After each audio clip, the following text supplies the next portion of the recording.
Hello and welcome. This is our In Conversation With, our series where we shine the spotlight on leading entrepreneurs. We hear from various entrepreneurs what inspired them to start their business. We hear what drives them, what makes them tick. They share with us some of the things they've learnt along the way, and they let us into some of their big wins, some of the tough times, and so on. Now, today I'm going to Moss, who's the founder of the Return Hub. The Return Hub is a unique recruitment firm, which we're going to hear all about from Dominie. Hi, Dominie. Hi, Sarah. You joined quickly. Give everyone a wave. I haven't had a chance to say what you do yet, which is great, because I'll leave it up to you. Hi, everyone. Hi. So welcome. So first of all, thank you for taking time out on your busy Thursday afternoon. That's a pleasure. Lovely to be here. Well, I was just explaining what our In Conversation series is. It's where we get to shine the spotlight on you, a leading entrepreneur, someone that we've worked with so much in our business and in our various back to business programs. But this is our chance to hear what it's like to run a business, hear about some of the big wins, some of the tough times, and talk, generally about what it's like to build a really successful business, an award-winning business like you have, but to have carried it through the last 6 to 8 months through COVID as well. So thank you so much for joining us. And I'm going to begin by just asking you to tell us a bit more about the Return Hub, where it all started. Yeah, sure. Thanks, Sarah. So essentially, the Return Hub is a unique search business in the financial services sector. So we essentially work with kind of mid and senior level candidates who want to either relaunch a career in financial services or perhaps do a career transition or a career pivot. So they're in a role, but find that the traditional recruitment methods will only get them the same role somewhere else, but they want to do something a bit different. So we had our 4th birthday in October, which was really exciting. Perhaps not the celebration that we had in mind, but we managed to have some kind of get together. And so we're essentially a recruitment business, but we also have a lot of resources for all of our candidates. So we do a lot in the sense of helping with CV writing, LinkedIn profile writing, interview skills.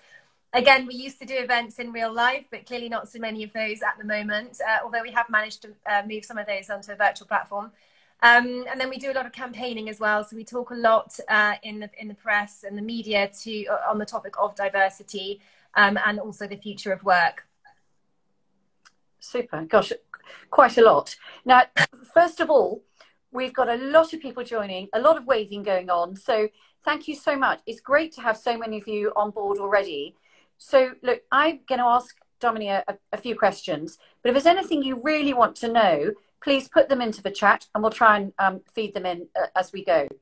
So I mean, it's a fantastic business that you've built, but what was that initial inspiration? What was the thing that you saw out there that was perhaps missing?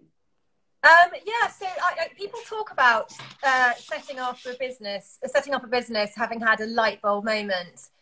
And you kind of think, really, and then until it happens to you, it certainly happened to me. I mean, I've been a headhunter in the city for nearly 20 years. So I know the industry really well. And I'd gone to a client meeting totally by chance, really, just as a sort of catch up. And she told me about this returnship program that they were running. It was with a banking client down at Canary Wharf. And I was really just fascinated to know more about it. And she told me it was this 3-month internship they were running to help get people back into work who had a career break and hopefully then move them into a full-time job at the end of it. And I said to her, how many applications do you get for your program? And she said, well, we get about 400. And I nearly fell off my chair and thought, wow, who are all these people trying to get back to work? And I really just thought, if we could take everything that I knew about a search process in terms of, assessing candidates and having a kind of critical mass of candidates for employers to make sure they're getting, choosing the best one based on a kind of proper process, then you could really help more companies do something similar. And so I left that meeting literally like a woman on a mission. I was absolutely determined to do something about this. And I did a lot of research and I met loads of returners who'd been on these programs that were run by a few of the banks at that time. Met lots of HR people who'd run the programs and really got to understand that there was this huge candidate population, this huge talent pool of people, mainly women, who'd taken a break, who were trying to get back, but traditional recruitment wasn't working for them. You know, executive search wouldn't find them because they're not in the market. Recruitment agencies at the volume end didn't really want to know. Jobs boards screen them out because they have these algorithms that match candidates to jobs. And so we launched a business in October 2016, and I've learned an awful lot along the way, both about running a business and about these candidates and clients, and you know what's going on. But it's been a super exciting 4 years doing something, you know, pretty unique, I would say, certainly from a sort of search and recruitment perspective anyway. Well, not only are we getting waves now, we're getting a lot of thumbs up and a few hearts floating across the screen as well. And I think the thing that triggered that was a woman on a mission. And I think, you know, you're doing something really special and unique in the financial services sector, but for lots of other people watching as well, they are, you know, they're their own entrepreneurs, perhaps they're looking for their light bulb moment. And I love that, the connection between spotting that light bulb moment, feeling it. It's, you know, the real feeling and emotion that came out from you, and that you then have been, you know, embarking on this mission. But I think that what also really comes across to me is how you sort of humanized that recruitment market. You've read that there is a difference. You know, women were getting screened out, really talented pool of women getting screened out of the marketplace when they absolutely should be in a position to re-engage. So I think, you know, quite right to be doing the thumbs up, everyone. We salute you enormously what you're doing. And I've got a great team as well. I'm very fortunate to have a brilliant team around me who are, you know, fantastic. Wish I could see more of them at the moment, but sadly not. Well, one day we will. But yes, I think your team is absolutely brilliant. They're very good at, they just reinforce the message. And clearly I think you've built a fantastic team around you. And, you know, so from that light bulb moment, a woman on a mission, to that long list of services and value added, you know, important roles that you've created since then, how did it evolve? What were some of the pivotal moments that you could see it changing?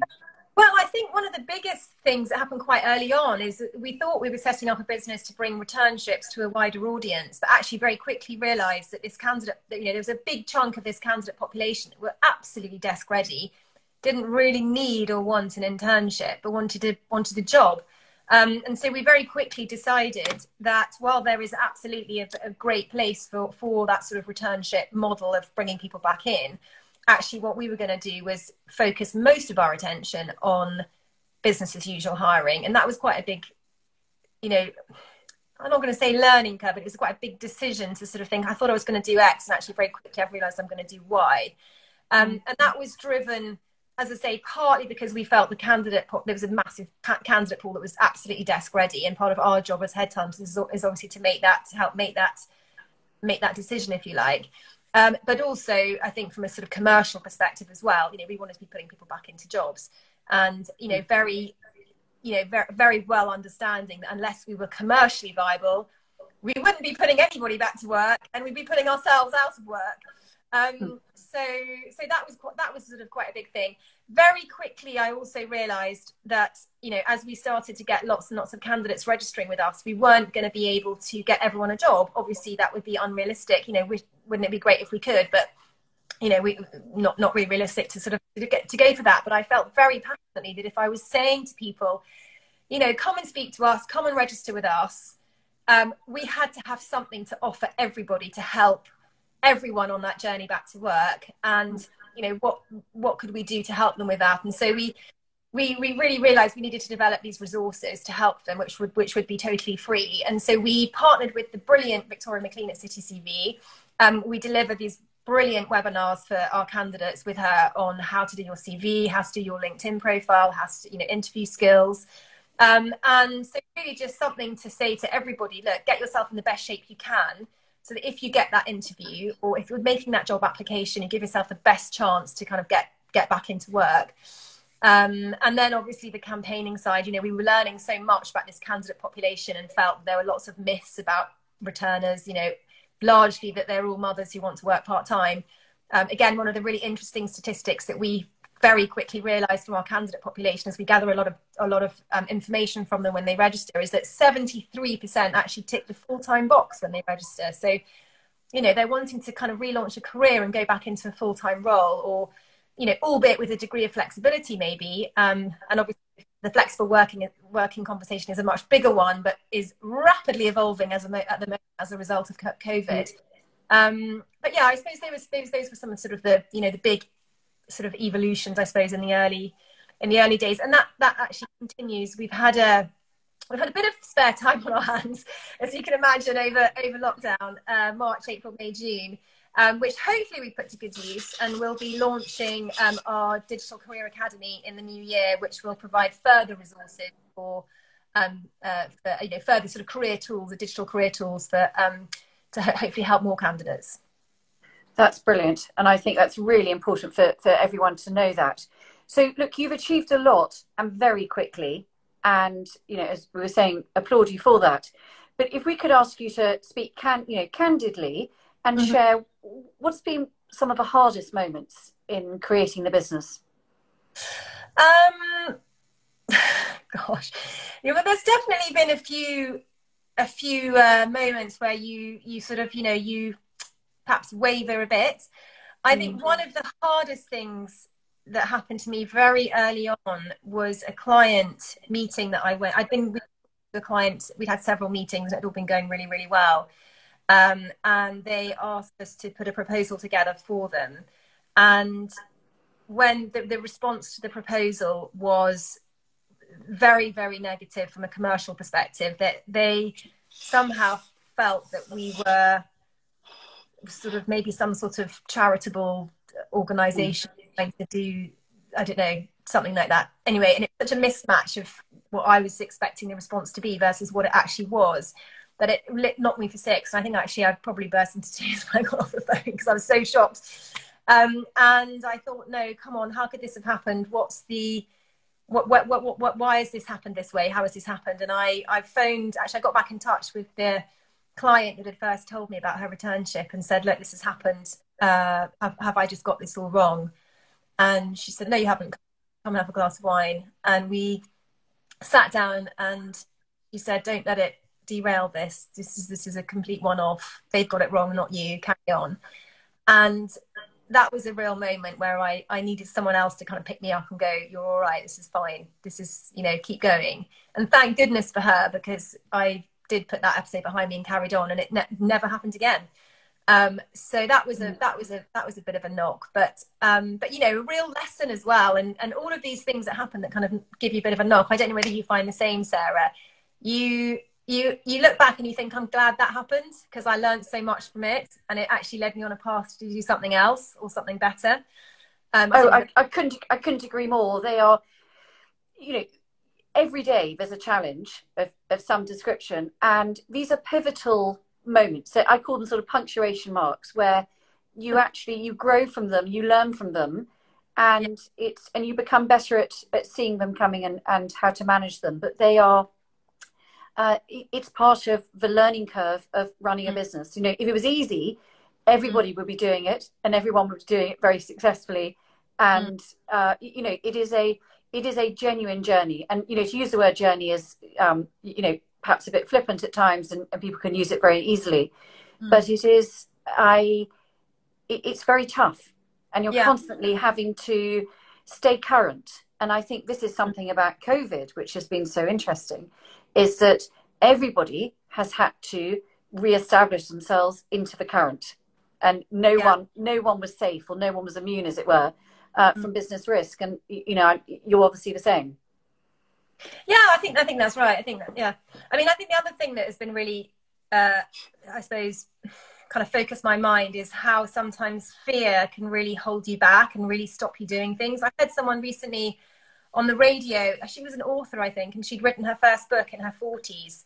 And I think the interviewer said, you know, why did you wait until then? And she said, well, I just was too afraid to give it a go. I thought I'd be laughed at. And she had this expression about fear being a thief. And it really resonated with me, because I thought, you know, it does. It takes things from you. You know, it stops you achieving things. And one of the biggest fears I had to face with the business was public speaking and kind of going out there and being on the radio and, you know, being asked to go on the telly and talk about stuff. And you know, and things like this, which I would have been terrified about, you know, 4 years ago. But I knew that if I was going to do what I wanted to do and achieve what I wanted to achieve, which was getting as many people back to work as I could, it was going to be something I had to get over myself and realize that it actually wasn't about, I wasn't doing it for me. I was doing it for my candidates and ultimately my clients. And that was, you know, that's something I still, you know, have to steel myself for. But yeah.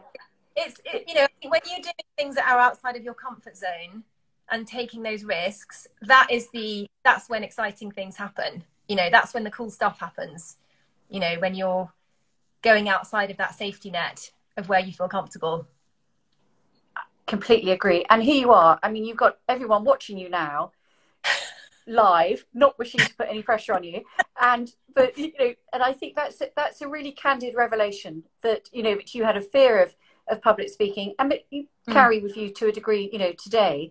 And I think if everyone's truthful, everybody does, because if you don't get that sense of adrenaline or fear, then you're not trying hard enough. You're not working hard enough at it. So so thank you so much for that. So slightly easier question.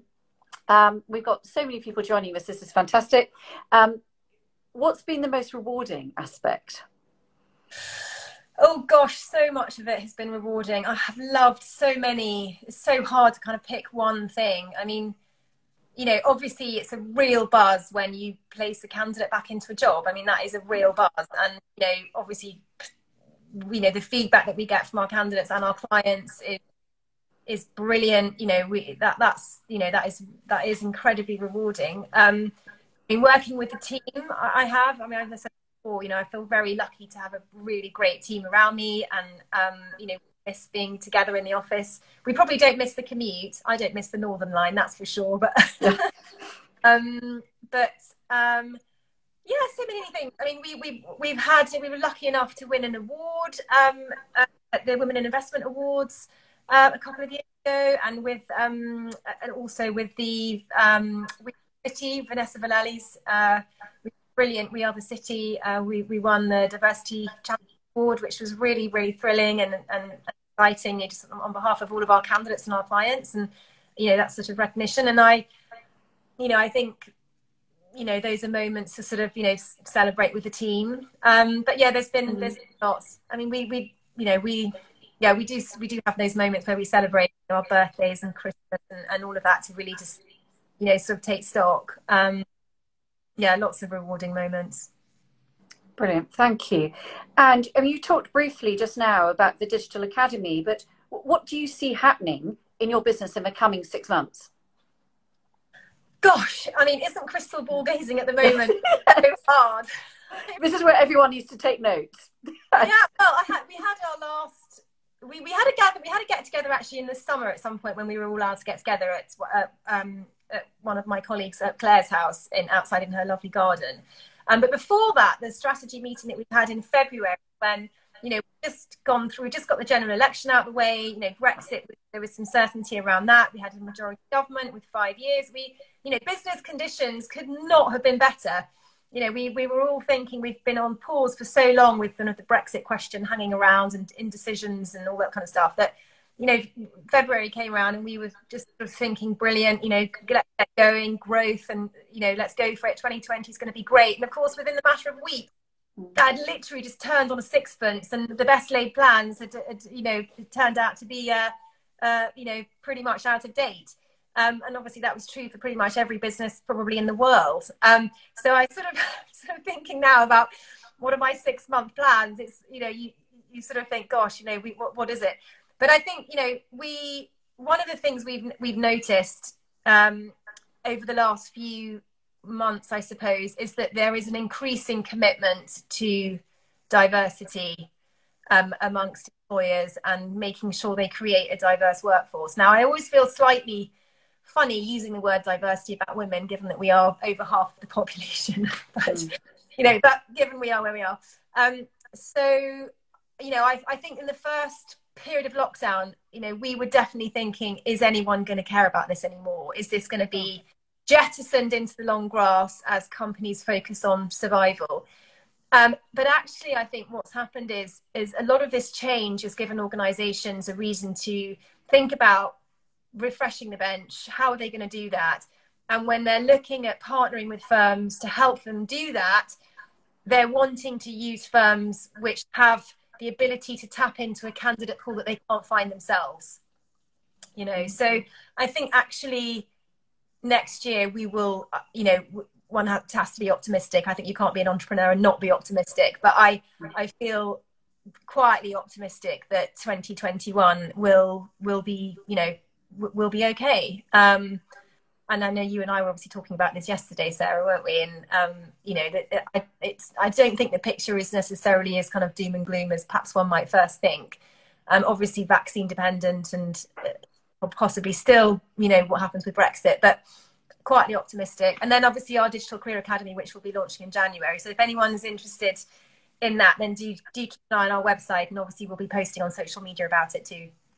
And I think we'll invite you back to talk about that. And actually, you just talked briefly about flexibility. And of course, it's been such a buzzword for so long, but it feels as if flexible working really is here. And that's the key positive that has come out of COVID, if there is one to latch onto. So how do you see the workplace changing in what will become a post-COVID world?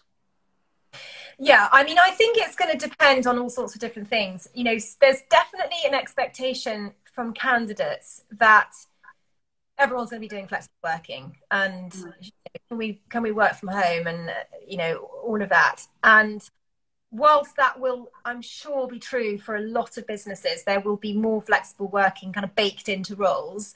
It's not going to be the case for everyone. And I think employers are looking at it and thinking, you know, we can kind of take a view on where we think it might go. And for many roles, it might now be 3 days in the office and 2 days from home, which, to be honest, isn't that revolutionary, because probably most roles could have been done 1 day a week from home anyway. And now it's just another one. So, you know, that's fine. But obviously in the city, particularly, a lot of regulated roles, they may require you to be in the office 5 days a week. You know, I'm thinking particularly trading and risk roles. So I think it sort of remains to be seen. And I think at the moment, you know, employers seem to be reluctant to sort of commit one way or the other. I think there's tending to sort of wait and see how things play out, and you know, taking the views of their employees and doing those kind of employee surveys and kind of trying to understand, what does everyone want? What do we need?